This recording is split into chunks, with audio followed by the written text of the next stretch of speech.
uh, personalizes history. You know, we study all about the kings of England in school, and the history of Western civilization and medieval history and Renaissance history, and we know all about these people who lived in Italy and France and so on and so forth. But we know nothing about our own families, our own ancestors, where they came from, where they lived, what they did for a living, even what languages they spoke or what our own surnames mean. So it helps give you a sense of personal identification as to who you are. And I think it's a way you can kind of tie into the whole historical picture that has gone before you. You know, occasionally I'm a biblical scholar in addition to some other things that I do. And I have read stories about Moses' family and how his children were treated as part of the royal house when they first got into Canaan and so forth. How do you find out stuff like that? Do you know anything about tracing oneself back that far? What is the earliest tracing of a Jewish family that you can record? I mean, can we go to the 10th century? Can we go to the 9th? See, I go back. I want to know how far back. Oh, you're getting into the heavy stuff now. Yeah, I want to know how far back. How much time do we have? Well, we got time. All right. First of all, if you're Jewish and you come from the right tribe, you can even trace yourself before Adam. But my family always said that they were Levites. Well, let me just give you this ahead. one point. If you're from the right tribe, if you're Jewish, you can even trace yourself prior to Adam back to the monkeys. Oh, if you're a descendant of the tribe of Simeon. Yes. Sorry. All right. Yes. That's the one joke in genealogy that I've been able to come up with. Yeah, but you know, everybody on the palm of their hand has the Simeon Creed. Okay. There are families that can go way back, mainly if you tie yourself into, well, three. First, if you can tie yourself into certain rabbinic families, such as the Katzenellenbogen family, or the Jaffe family, or the Heller family, some of these well-known rabbinic families, they in turn can tie into Rashi, who lived in the 12th century, the great biblical commentator, who then, according to legend, is supposedly descended from Yochanan HaSandalar, who was a Tanna of the 2nd century, who according to legend was descended from King David. And then of course through David you can go all the way back to Adam. There's a family, a Charlap family, that is based mainly in Jerusalem, which has supposedly a legitimate pedigree, generation by generation back to King David. Now how would they have gotten that? And the reason I say that is my family comes from Russia. The Russian Revolution destroyed its records. I don't know, and I suppose there are many Jews who are in the same position, is that revolution or coming to this country destroyed all of their How would somebody trace themselves back, given the diaspora and all of the wanderings that we did? Well, of course, you'll remember that the Jewish people is Am Sefer, the people of the book. And rabbis were prolific writers, even thousands of years ago. They wrote responsa. The Jewish people were diffused all over the world, even in the time of, even in Roman times. So they were always corresponding back and forth. And the rabbis wrote responsa, they wrote books, and in their writings, they would always write something about their family pedigree, because this is how they identified themselves, and they were very proud of it. So they would write to a person, they would say, to the great Rabbi Moses, the son of the noted Rabbi David, and so on and so forth. So a lot of these records were kept. That was like their salutation? That's right. Or they would sign it, the Rabbi so-and-so, son of the great Rabbi so-and-so of Lemberg, who was the son of such and such. Truly the only genealogical lists with which I have any familiarity, those are the Bible. Chronicles and other places. New Testament has a genealogy, which is inaccurate.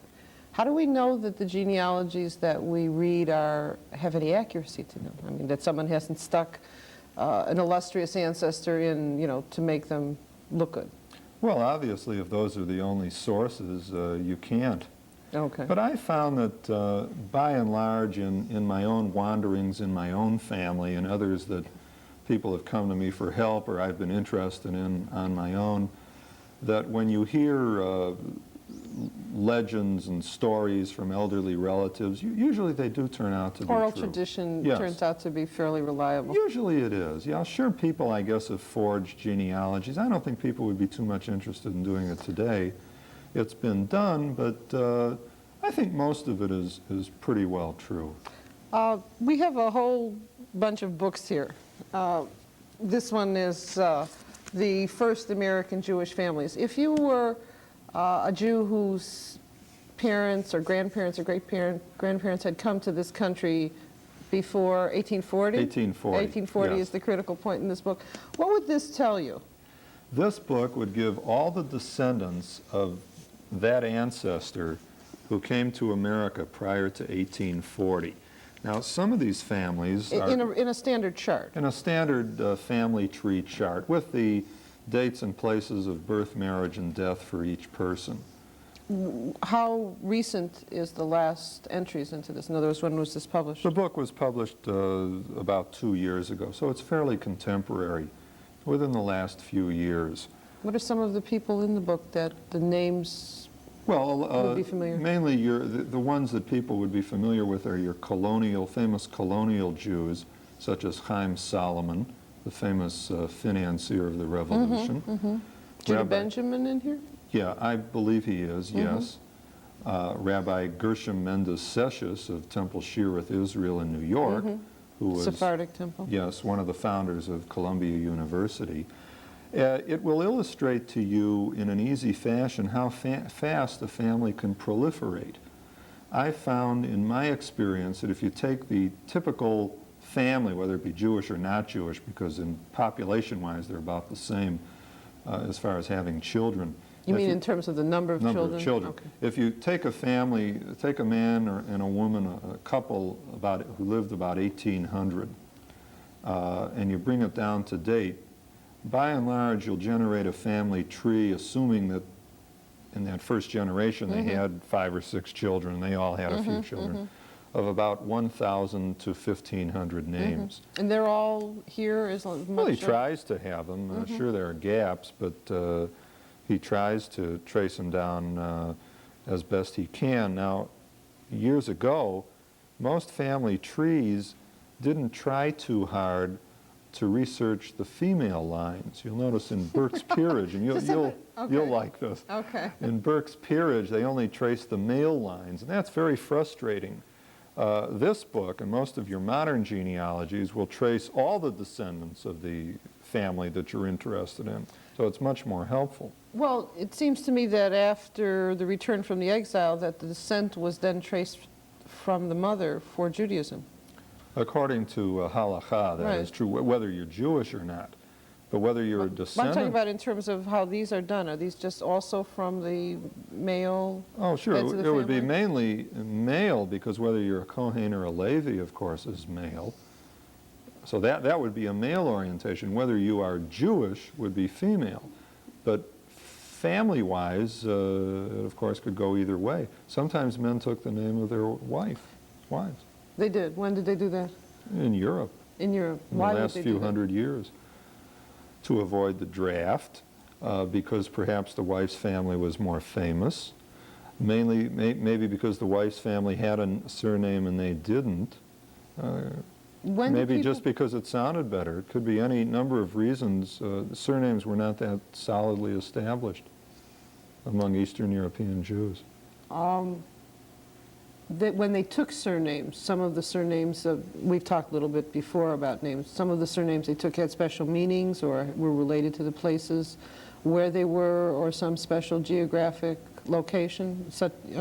Well, that's a field in itself which is related to Jewish genealogy, and it's helpful to the genealogist. I don't consider myself a real expert on the meanings of names, although I'm comfortable with it. The foremost authority in that field is Rabbi Ben Zion Kaganoff of Chicago, who wrote a very instructive book on it. He says that there are 4 main categories of Jewish names: patronymics, which is taking the name of your father, or in some cases the mother. like Jacobson. Jacobson, or Malkin, which would be Malka. Malka means queen. Yeah, but it's a first name, a Yiddish first name. I see. Golden, which would be the Yiddish first name Goldie, or Golda, as in Golda Meir, and so forth.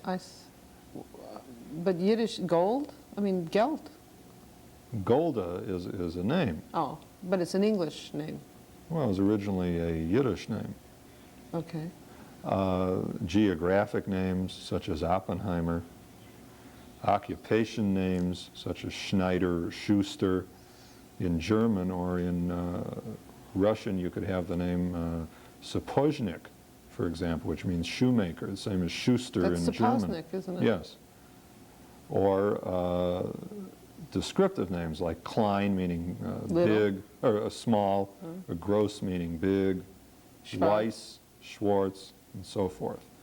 Is there any truth to the fact that we were called, that there's a lot of Schwartzes, because when we lived among Nordic peoples, we were dark, and that was given to us as a... I hadn't heard that. That could be. Dan Rottenberg, in his book, Finding Our Fathers, which is the book that really got Jewish genealogy going in the wake of the book Roots, 1977. Mm-hmm. You worked on this with him, I helped him, yes. I worked with him on it. I was a consultant to him, to be more accurate.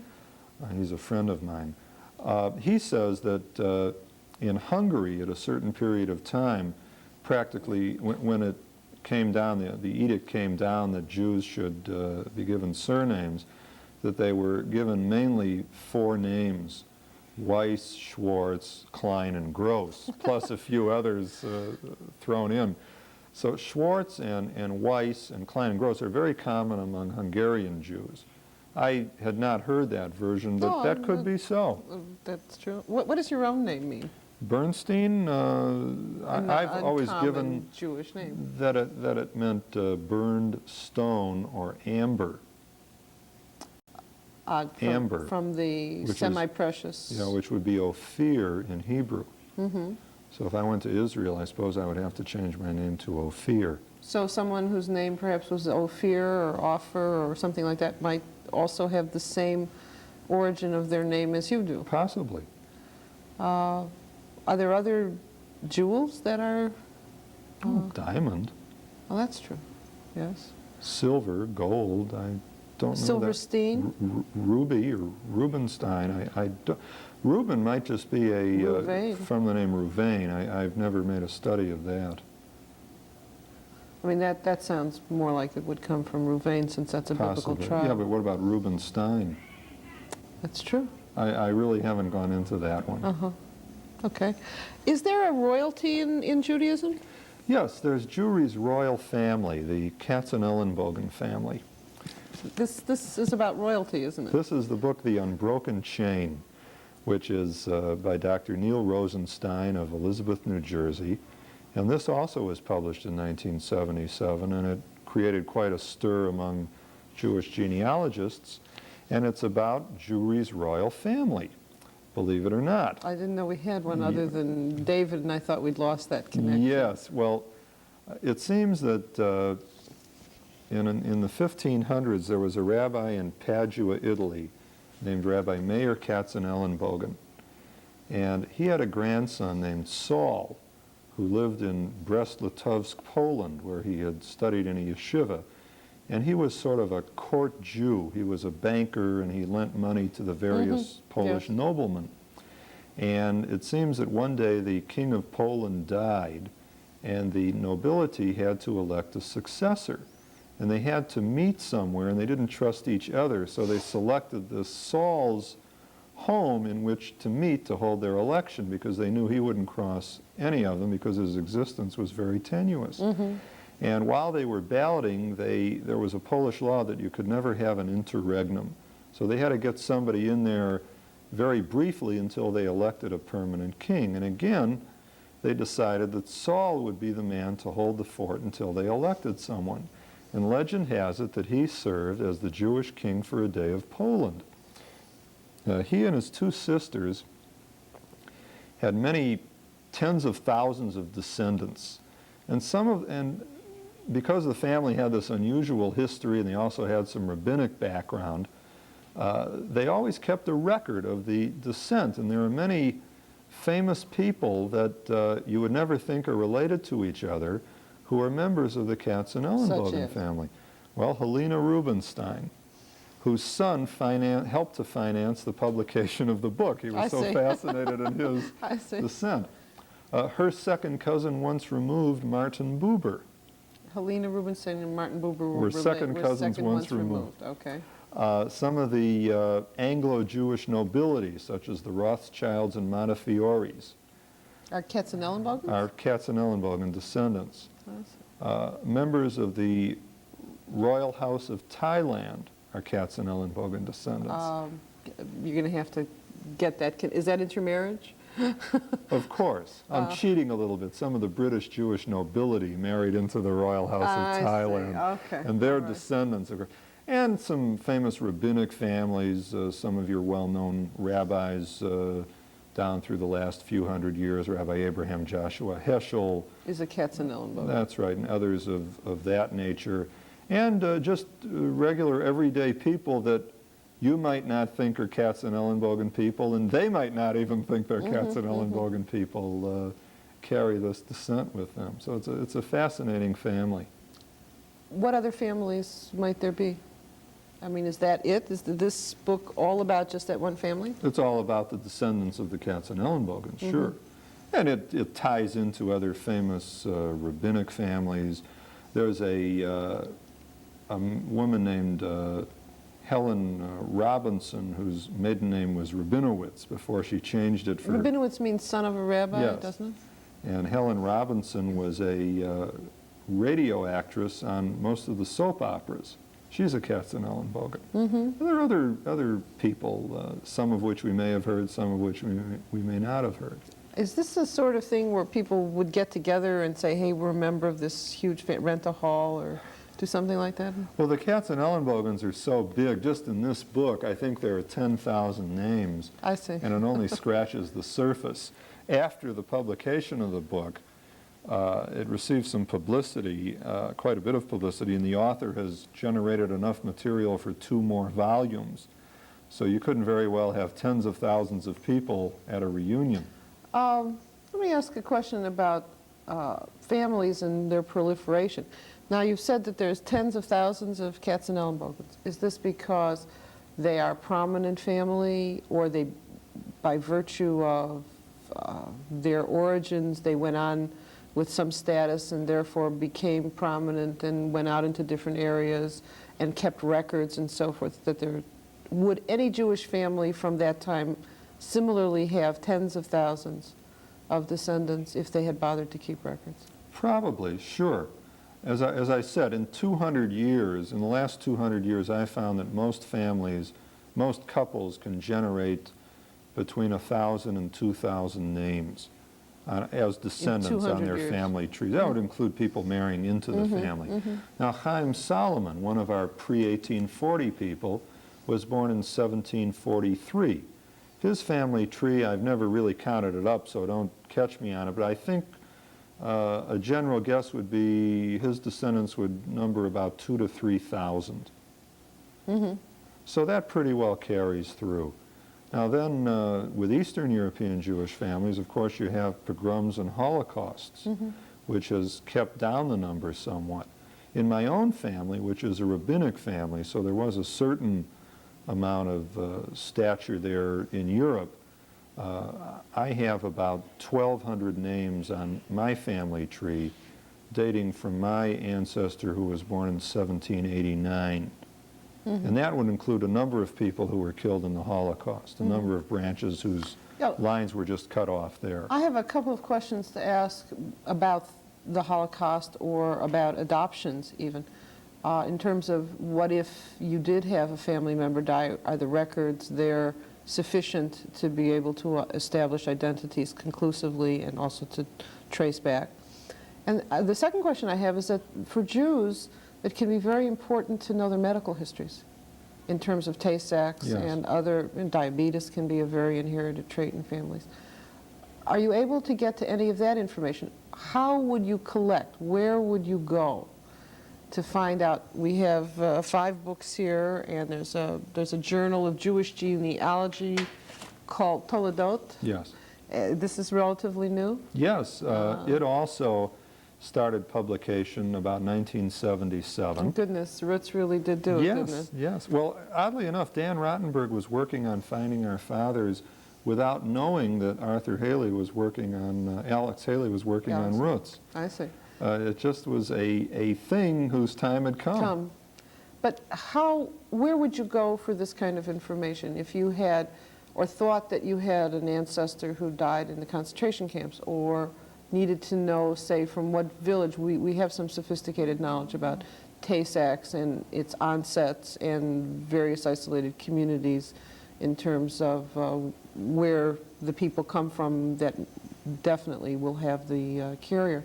How would you find it out? Well, you're asking 2 questions, so let me talk about the Holocaust first, which is a subject in itself, but briefly. There are records available, and there are agencies in existence which will help you track down records about Holocaust, either victims or Holocaust survivors. There are 2 types of people you might want to find with regard to the Holocaust. I found both of them in my search. I found records of relatives of mine who were killed in the Holocaust, and I also found survivors, people who were through the Holocaust and lived to tell about it. And most people have, at least people from Eastern Europe. There are some agencies in Israel that you can write to, Yad Vashem, the Jewish Agency, Hayas, the YIVO Institute in New York has books on Holocaust survivors which are organized in various ways. And a good book that will deal with this is a book called From Generation to Generation by Arthur Kurzweil, Kurzweil, and by coincidence he's one of the editors of Toledot. It's an ingrown kind of a group, and if you would look at From Generation to Generation, he'll give you the names and addresses of places to write with regard to Holocaust material. Also, a source that took Jewish genealogists by surprise in recent years is the Mormon Church. You know, the Mormon Church, as part of its religion, encourages its members to convert their ancestors posthumously to Mormonism, since Mormonism has only been in existence since about 1820. Anyone who's a Mormon, his ancestors probably weren't Mormons. So they're very interested in gathering records from all over the world, and they store these records in a giant vault under a mountain in Salt Lake City. But don't despair. If you can't get to Salt Lake City, they have reading rooms all around the country. And in most of the major cities, you can go to the reading room, and they have a card catalog of the places from which they have these records, and they're on microfilm.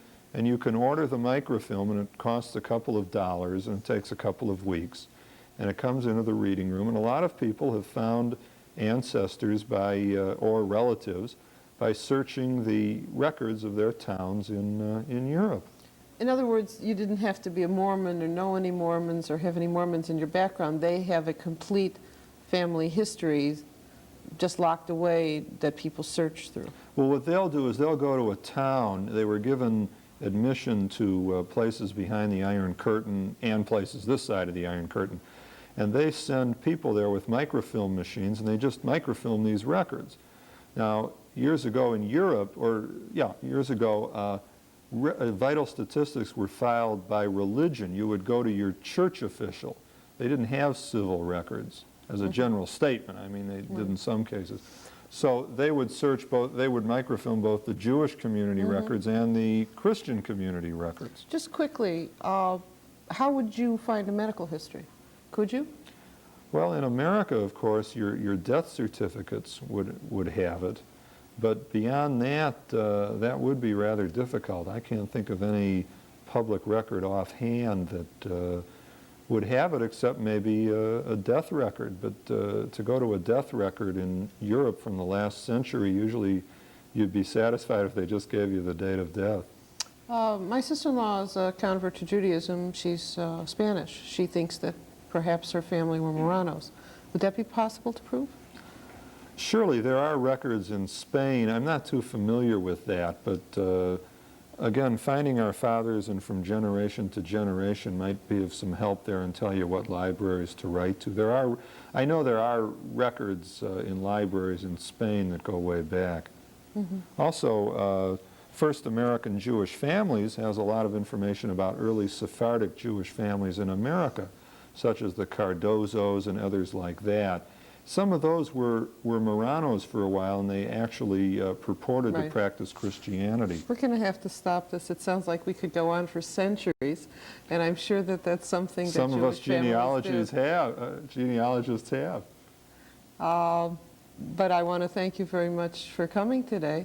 Some of the books that we have here are First American Jewish Families and From Generation to Generation, Finding Our Fathers, The Unbroken Chain, and there's even a journal of Jewish genealogy called Toledot.